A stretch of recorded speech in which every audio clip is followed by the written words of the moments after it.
Bom dia, estamos aqui para mais uma videoaula e hoje estaremos falando sobre o Brasil, República Nova, Era Vargas. Um período extenso que começa a partir de 1930 e vai até 1945. Devido a isso, estaremos dividindo esse assunto em duas videoaulas. Nesse primeiro momento, nós estaremos tratando dos antecedentes da Era Vargas. O segundo tópico será a Revolução de 1930 e entraremos na primeira fase da Era Vargas, que é a fase do governo provisório.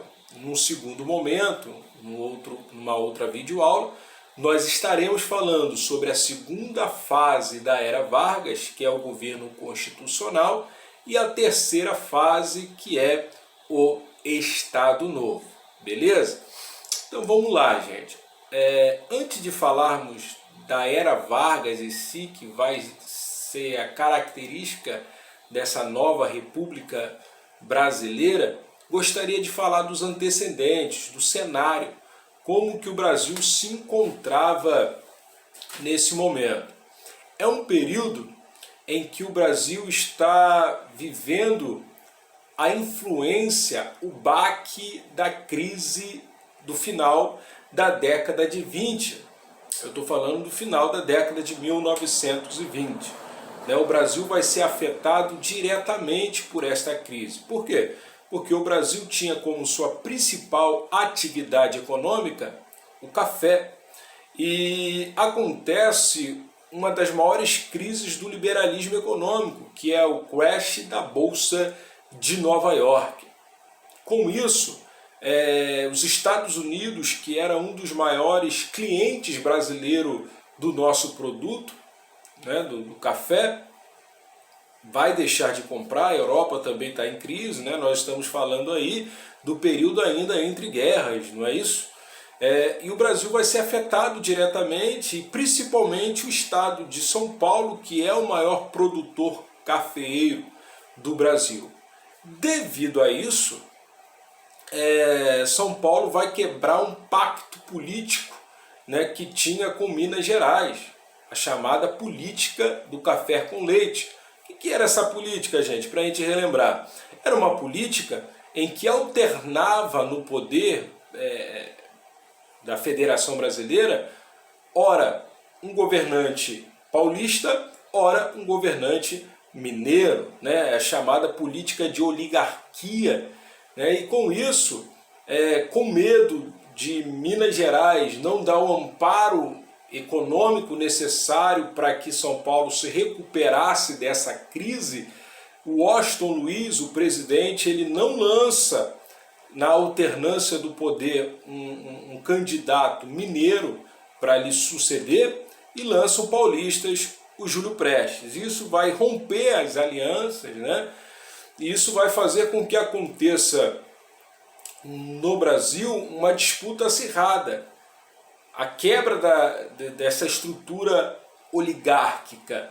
E isso vai abrir caminho para o processo da Revolução de 1930, porque a partir daí inicia-se a corrida eleitoral com o Partido Paulista lançando Júlio Prestes e a Aliança Liberal lançando como candidato Getúlio Vargas e como seu vice o paraibano João Pessoa. A Aliança Liberal é um partido de oposição ao Partido Paulista, encabeçado, lógico, por Minas Gerais, a maior insatisfeita na quebra da política do café com leite. Existia-se uma empolgação muito grande da oposição de alcançar a vitória nas eleições, porém uma eleição muito fraudulenta, e o Washington Luiz alcança sucesso naquele que ele lança como seu sucessor, Júlio Prestes, pois ele vai ganhar de forma considerável de Getúlio Vargas. Porém, até o momento que ele assumisse a presidência, houve um ocorrido que trouxe uma comoção popular, que foi a morte de João Pessoa.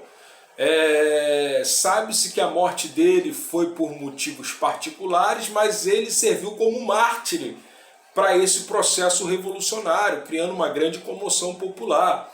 E isso fez com que acarretasse ainda mais esse movimento de insatisfação e vai fazer com que a junta militar venha depor Washington Luiz, e aí ele vai ser deposto do poder, Júlio Prestes não assumirá, e a junta militar entrega o poder político brasileiro de forma provisória para Getúlio Vargas.